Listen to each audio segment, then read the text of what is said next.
Salut à tous et salut à toutes les amis, c'est Vizy Gaming. Aujourd'hui on va se retrouver sur mes achats, mes lectures du mois de juillet. Et j'ai pas acheté énormément, enfin j'ai quand même acheté mais j'ai pas acheté beaucoup. Donc déjà au mois de juillet il y a eu quoi? Il y a eu le Free Comic Book Day.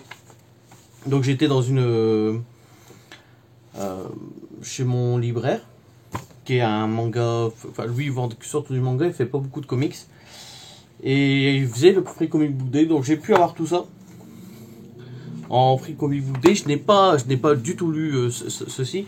J'ai acheté une figurine pour avoir tout ça en fait. Je me suis chopé une figurine. Je vais vous faire voir ça tout de suite. Voici la figurine que j'ai achetée. J'ai acheté ça pour 50 € à peu près. 50 € tout pire même. Hein. La boîte de cette figurine était un peu abîmée. Mais moi je les expose, mes figurines, je ne les garde pas en boîte. Donc ça ne m'a pas forcément dérangé. Mon vendeur me l'a dit tout de suite. Hein, la boîte elle a un peu abîmée, tout ça. Donc ça me dérangeait pas. Et je la trouve vraiment très jolie pour 50 €. En fait, je mets pas trop cher non plus dans les figurines. J'en ai pas énormément des figurines. J'en ai quelques-unes, mais je mets pas trop cher. Et franchement, je la trouve assez cool et assez belle. Donc, ce mois-ci, j'ai fait quoi? C'était le Free Comic Book Day et c'était aussi les 48 heures de la BD. Donc, les 48 heures de la BD, c'est quoi? C'est des titres de BD qui sortent à 2 €. Donc, si vous voulez vous découvrir un peu du franco-belge, c'est que du franco-belge. Donc, vous pouvez toujours aller dans les magasins, grande surface, Fnac peut-être, ou tout ça, je sais pas. Moi, je les ai achetés chez Carrefour. Je suis parti en vacances avec ma femme, quelques jours, hein, au bord de la mer, tout ça, dans le nord. Et je suis tombé sur un Carrefour et on a fait nos courses et j'ai vu qu'ils vendaient des BD. J'en ai pris 5 pour faire 10 € quoi. Et donc je vais vous parler, découvrir tout de suite les BD. Je vais vous parler tout de suite de celle-là. C'est mon coup de gueule. Parce que c'est une BD qu'à la base fait 80 pages. Là, l'ont divisé en deux pour en mettre que 40. Donc c'est un truc pour découvrir des séries. Et là, ils nous mettent même pas le tome incomplet. Donc ce que je vais faire, c'est que je vais en parler à moitié. Donc les dessins, c'est... l'histoire, elle est... N'achetez pas ça. Moriarty. Donc Moriarty, ça j'ai pas encore lu, j'ai pas lu en complet encore. Ce matin je me suis levé et là encore actuellement j'ai une migraine pas possible. Donc Moriarty c'est quoi? C'est l'histoire de Sherlock Holmes, c'est Moriarty bien sûr, Moriarty le méchant de l'univers Sherlock Holmes tout ça. Et Moriarty a construit des robots qui pour piller, enfin pour arnaquer les gens au blackjack, au poker, tout ça. Les dessins sont assez beaux, franchement, enfin, c'est déroutant un peu, mais moi j'aime bien l'univers, franchement, visuellement je trouve ça assez beau, c'est classe. Ça c'est une BD qui fait à peu près 80 pages, 74 pages, hein, si je me trompe pas. Hop, 72 pages. Donc la BD juste avant que je vous ai présenté à moitié parce qu'ils ont fait leur boulot à moitié. C'est exactement le même, elle faisait quasiment ce prix-là. Donc ça, 2 €, faut vraiment peut-être l'acheter. Je l'ai pas fini, donc je vais peut-être pas vous le conseiller. J'en reparlerai peut-être la prochaine fois. Mais ça vaut le coup. Et là, on va parler que des trucs que j'ai fini et lus. Donc, la Brigade des Cauchemars. La Brigade des Cauchemars, c'est quoi? C'est deux jeunes garçons, Esteban et Tristan. Tristan, c'est un handicapé en fauteuil roulant. Esteban, c'est le garçon qui a été adopté par le professeur, le docteur et son fils. Et en fait, dans cette BD, ce qu'on va voir, c'est en fait, ils peuvent aller dans les rêves des gens. Et là, dans le rêve, on va aller dans le rêve de Sarah, le premier tome. Et pour vaincre un peu leurs démons, hein, vaincre un peu leurs soucis, essayer de les arranger par rapport aux rêves. Mais le problème qui vient avec ça, c'est que si Esteban et Tristan se blessent ou meurent dans le rêve de Sarah ou d'un autre, ils meurent en vrai. Par rapport à Sarah, et Sarah, vu que c'est son rêve, elle risque rien. Elle risque juste d'être... c'est un cauchemar, donc t'es un peu traumatisé, tout ça, quoi. Si j'ai acheté ce tome-là, c'est parce que ça faisait vachement des dessins un peu Tim Burtonesque, on va dire. Hein. Ça fait un peu des dessins un peu creepy. C'est vraiment... moi j'aime bien, je trouve ça joli. Après j'aime énormément découvrir des choses, donc ça aide aussi. Et donc c'est vraiment cool. Bon après c'est de la BD franco-belge, en un seul tome on va pas assez loin, peut-être sur le deuxième tome, parce qu'il y a des trucs qui sont pas encore bien expliqués dans le tome, comme Tristan et Amnésique, tout comme Sarah. Ils ont peut-être quelque chose, un lien, pas parenté, je ne pense pas, mais un lien entre eux, qui n'est pas forcément expliqué dans le tome 1, qui sera peut-être un peu plus poussé dans le tome 2. C'est vraiment une lecture assez bonne et assez cool à lire et à voir. Obey Cool. Obey Cool, c'est quoi? C'est le petit jeune, un petit garçon qui s'appelle Obey, qui vit avec sa mère, qui est séparé de son père, et qui va dans une nouvelle région, une nouvelle ville, un nouveau collège. Et ça va être son début dans cette ville, dans cette région, dans ce nouveau collège, où il va se faire un peu malmener parce que c'est un peu un chétif. Il est très intelligent, mais que il y a deux bandes rivales. Et ils vont essayer de lui dire, si tu viens pas avec moi, je te pète ta gueule. Et si tu vas là, tu lui dis, si tu viens pas avec moi, moi je pète ta gueule aussi. Donc au final, il va se faire péter la gueule. Et on découvre ses aventures, tout ça, au début. Donc dès le début, on voit que, en fait, on apprend que son père est séparé de sa mère et qu'il lui offre quelque chose. En fait, et il dit tiens, ça va t'aider pour le déménagement, tout ça. Et il donne des petites pastilles qu'il met sur des sur des meubles de déménagement, et avec ça il peut les gérer, dans l'espace, tout ça. Au début, on pense que son père il est inventeur en fait. Mais pas du tout, en fait, son père c'est un extraterrestre. En fait, sa mère, elle a eu un enfant avec l'extraterrestre, avec lui. Pourquoi elle n'est pas partie vivre avec lui? C'est parce que sur sa planète à lui, les humains, tout ça, sont interdits. Et on peut pas, il peut pas la ramener sur sa planète. Mais le jeune Obey veut passer plus de temps avec son père, parce que son père n'a pas toujours été là, il était un peu absent, c'est normal, il vit sur notre planète. Et en même temps, pour sortir de son quotidien, où sa mère est professeure dans le même collège que lui, où il va avoir des soucis, tout ça. Son père va l'aider avec des petits gadgets, genre le premier gadget qu'il va lui donner, c'est quand il va être en danger, tout ça. Il y a une nuée d'oiseaux qui va venir sur les gens pour les emporter, tout ça. Et c'est vraiment cool. Obey, il y a du sang jaune, je pense que ça va être quelque chose qui va être important dans l'histoire, parce qu'au début on lui disait que son sang, c'est juste que s'il avait du sang jaune, c'est parce qu'il était malade. En fait, quand il va sur la planète avec son père, la planète qui appartient au père de son père, donc c'est son grand-père, il lui dit qu'il a énormément de pouvoir en lui, que très bientôt il va devoir les aider dans la guerre qu'ils sont en train de faire aussi dans l'espace, tout ça.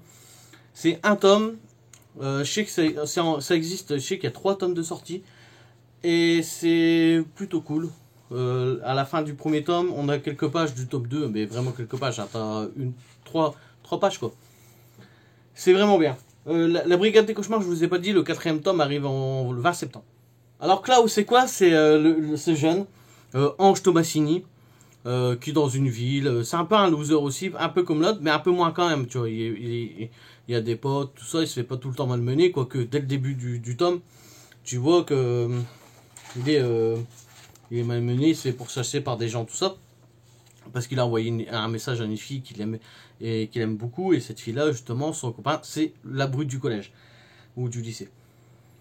Et en se faisant malmener dès le départ comme ça, il va avoir une force qui va se dégager de lui, ou plutôt ça va être la force, il va se transformer en tigre.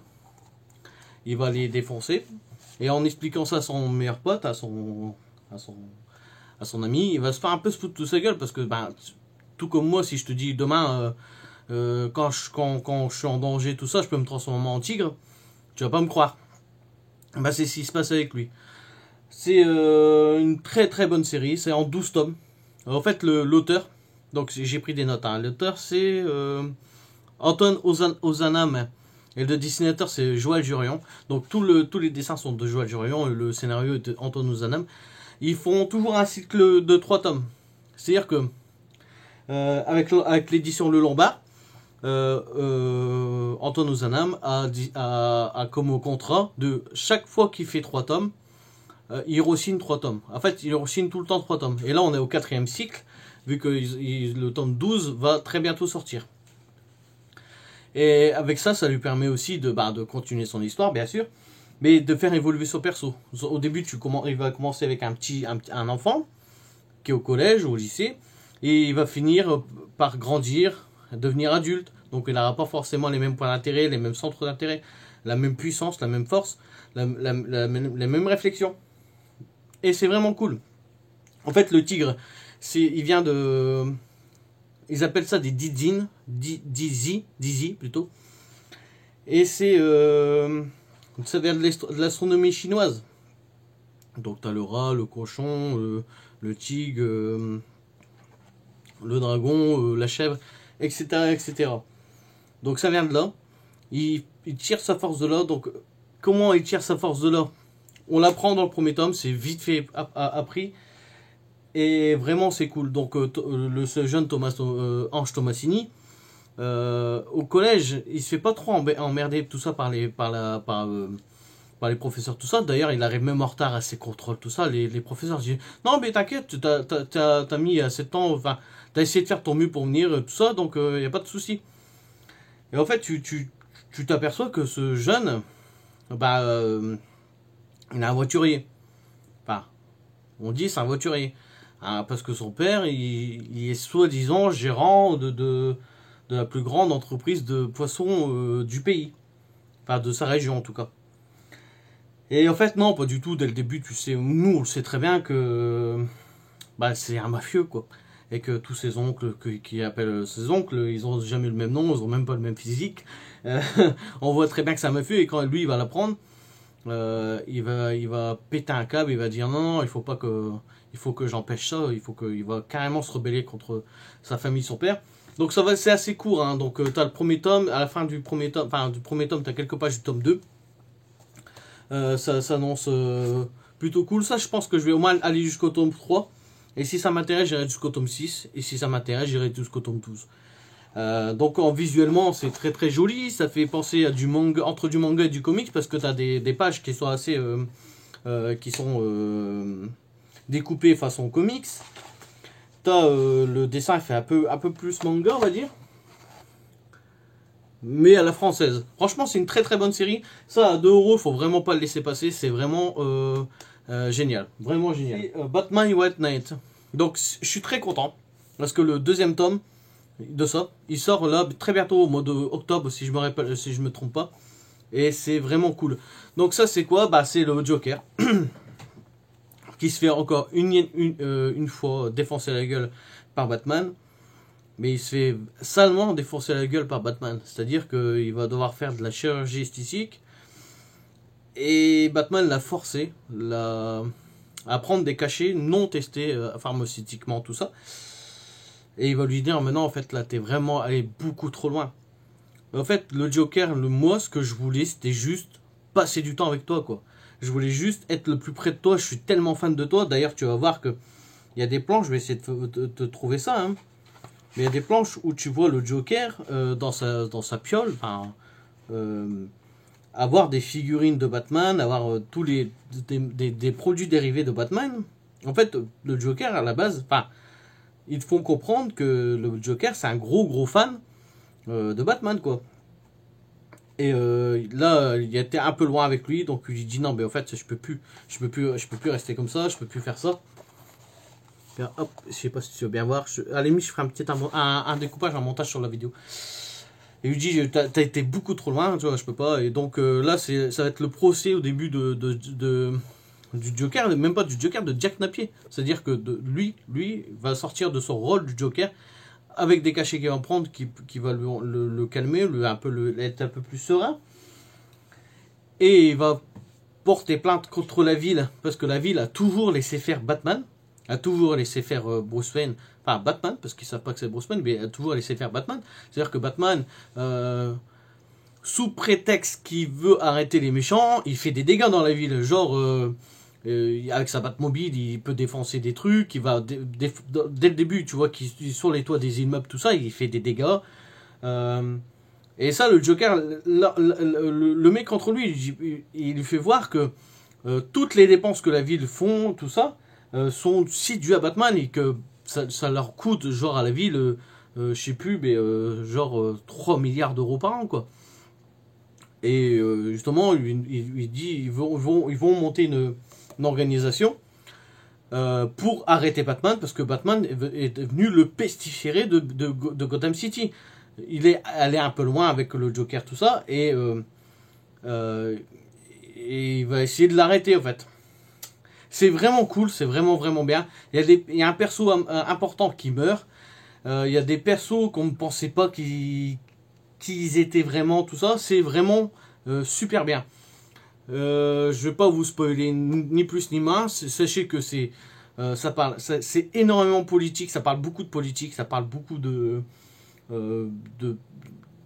rédemption, tout ça. Et c'est vraiment très bien.